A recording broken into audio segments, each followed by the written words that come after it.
Welcome to एडुजोस। एडुजोस में आप सभी लोगों का स्वागत है। ये राजनीति शास्त्र का 7वां भाग है।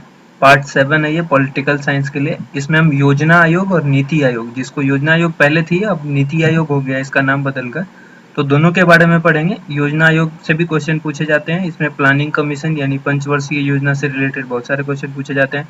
और नीति आयोग जो बिल्कुल नया है, तो इसमें कुछ सदस्य हैं और वो भी है, उन सब के बारे में बताएंगे। वर्तमान में कौन कौन से सदस्य हैं और इनकी जो समितियां हैं, पूरी कमेटी जो गठित है, पूरा सदस्य का पूरा, उसके बारे में भी हम लोग बताएंगे। तो बैंक, एसएससी, रेलवे और जितने भी गवर्नमेंट एग्जाम्स हैं, उन सब में इन दोनों टॉपिक से, खास करके योजना आयोग और नीति आयोग दोनों टॉपिक से, खास करके जो पंचवर्षीय योजना है उनसे रिलेटेड क्वेश्चन बहुत ही पूछने की उम्मीद है। और नीति आयोग से तो क्वेश्चन एक न एक आधा क्वेश्चन होता ही होता है कि उनके सीईओ कौन है या उनके अध्यक्ष कौन होते हैं, वो सारी चीज़ें तो इसमें डिस्कस करेंगे। पूरा वीडियो ध्यान से देखिएगा और इसको याद करने की कोशिश कीजिएगा। कहीं पर कोई भी दिक्कत हो तो आप हमें कमेंट कर सकते हैं। ठीक है, आइए देखते हैं। योजना आयोग, प्लानिंग कमीशन जिसको अंग्रेजी में कहा जाता है। ठीक है, योजना आयोग का गठन कब हुआ था? 15 मार्च 1950 को इसका गठन हुआ था।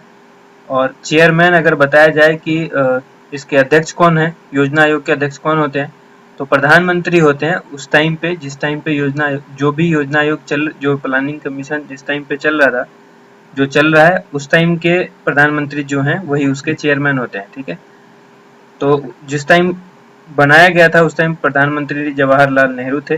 15 मार्च 1950 को ये योजना आयोग का गठन किया गया था और प्रधानमंत्री जवाहरलाल नेहरू के द्वारा ये किया गया था। तो चेयरमैन हुए, उसी को अध्यक्ष भी कहते हैं, जवाहरलाल नेहरू थे। योजना आयोग का मुख्यालय कहाँ है? तो योजना भवन, नई दिल्ली।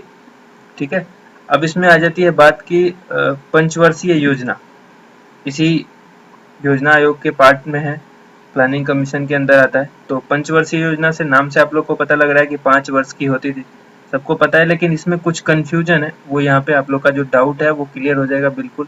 पहली पंचवर्षीय योजना जो है वो 1951 में, ठीक है, वो 51 में चली, स्टार्ट हुई, 51 से 56 तक चली।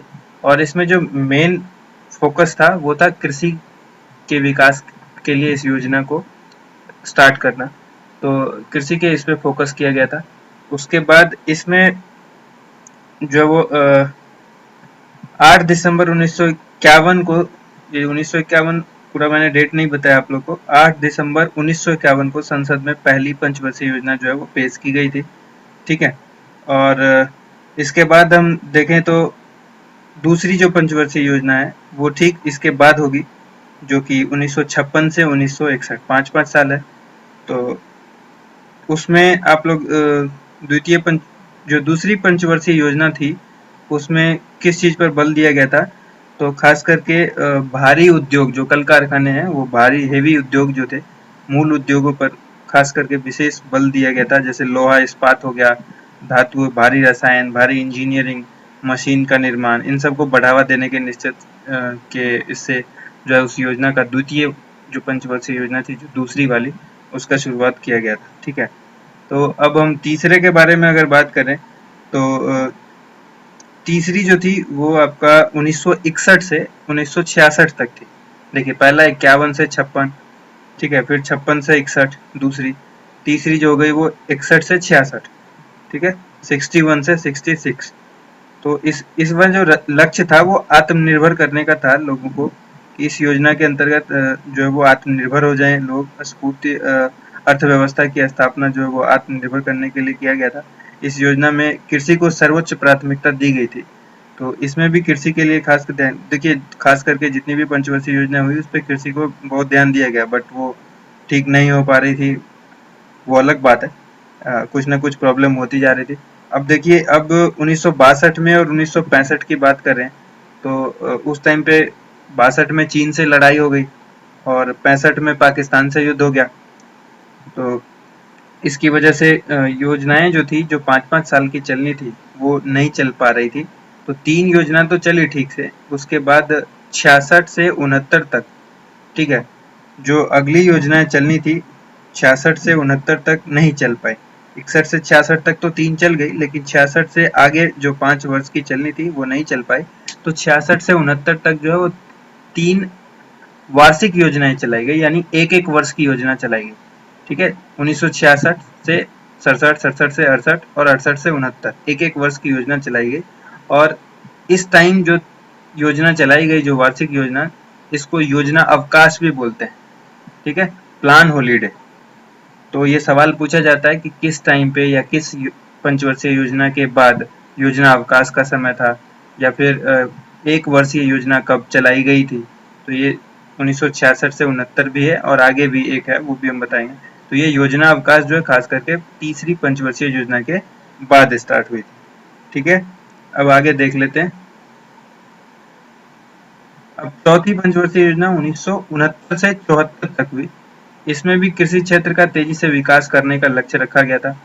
ठीक है, और इस टाइम पे आप देखेंगे कि जो बैंकों का राष्ट्रीयकरण, यहाँ पे इस टाइम इंदिरा गांधी प्रधानमंत्री थी, और इसमें बैंकों का राष्ट्रीयकरण किया गया था। 14 जो बैंक थे उनको राष्ट्रीयकरण किया गया था।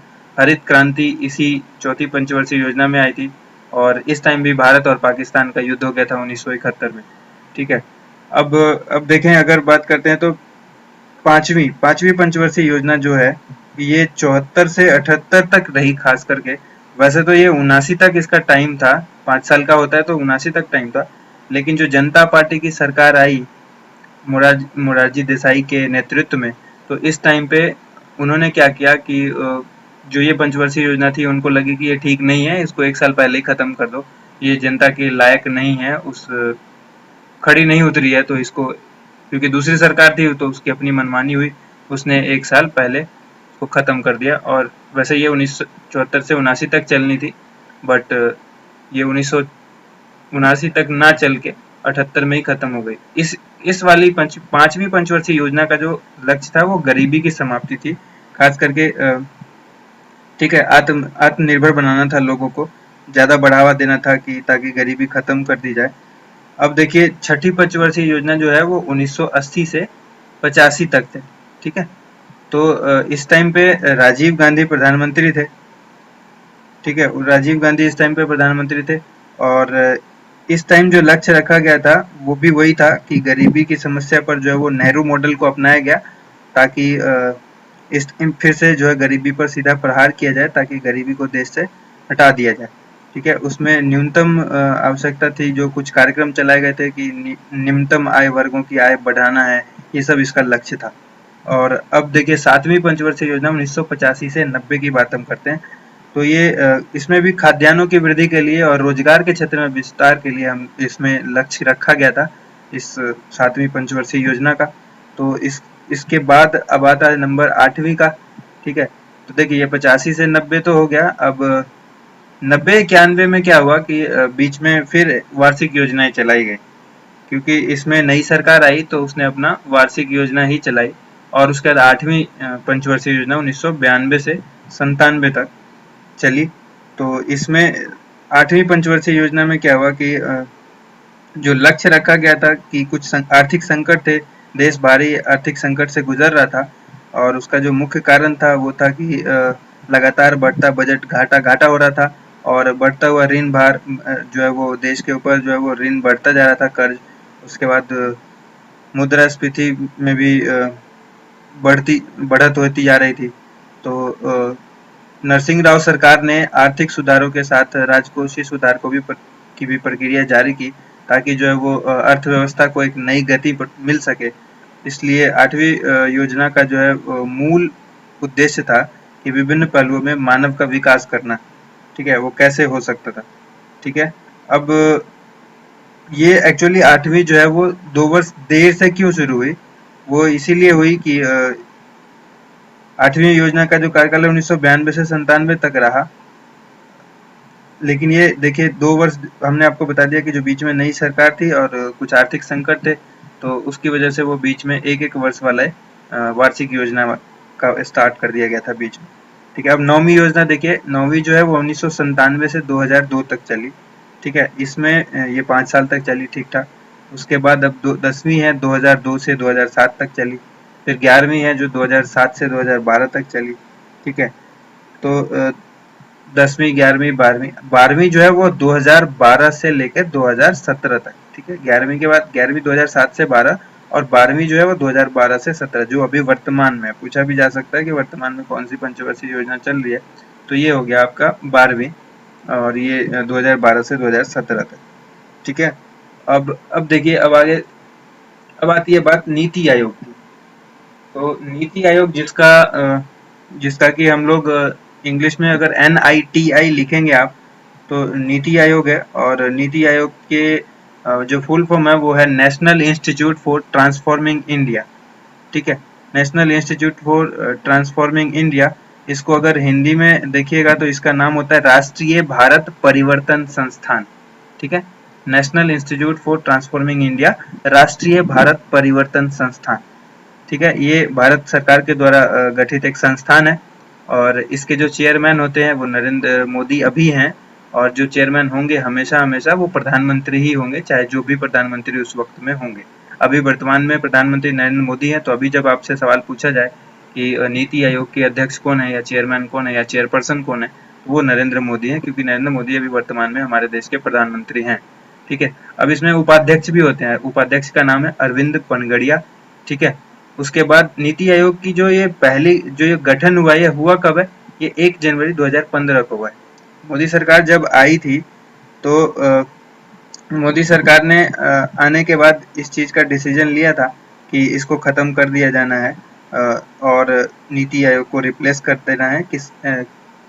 नीति आयोग से योजना आयोग को रिप्लेस कर देना है, उसको हटा देना है, ठीक है, जो भारत सरकार का ही है। और इसका भी मुख्यालय अगर आप देखेंगे तो ये मुख्यालय जो नई दिल्ली में ही है, ठीक है।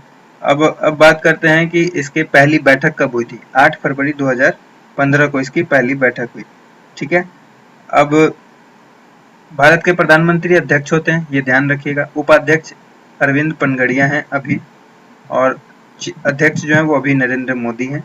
गवर्निंग काउंसिल में राज्यों के मुख्यमंत्री होते हैं। उसके बाद केंद्र शासित प्रदेश जो है वो प्रदेश के उपराज्यपाल शामिल होते हैं, और कुछ केंद्र शासित प्रदेश जहां पर विधानसभा है, ठीक है, जहां पर लेजिस्लेटिव असेंबली है, तो उनके भी मुख्यमंत्री इसमें शामिल होते हैं, ठीक है। तो ये जो गठन होता है वो किस तरह से होता है वो हम आपको बताते हैं कि इसमें एक प्रधानमंत्री के अध्यक्ष होते हैं, उसके बाद गवर्निंग काउंसिल में ये राज्यों के मुख्यमंत्री, केंद्र शासित प्रदेश के भी कुछ मुख्यमंत्री जहाँ विधानसभा होती है, और जहाँ नहीं होती वहाँ के उपराज्यपाल, ठीक है। आगे देखिए, इसमें क्या होता है, एक मुख्य कार्यकारी अधिकारी होते हैं, उपाध्यक्ष भी होते हैं, मुख्य कार्यकारी अधिकारी जिसको CEO बोलते हैं। और ये CEO अभी वर्तमान में कौन है? अमिताभ कांत, ठीक है, अमिताभ कांत है।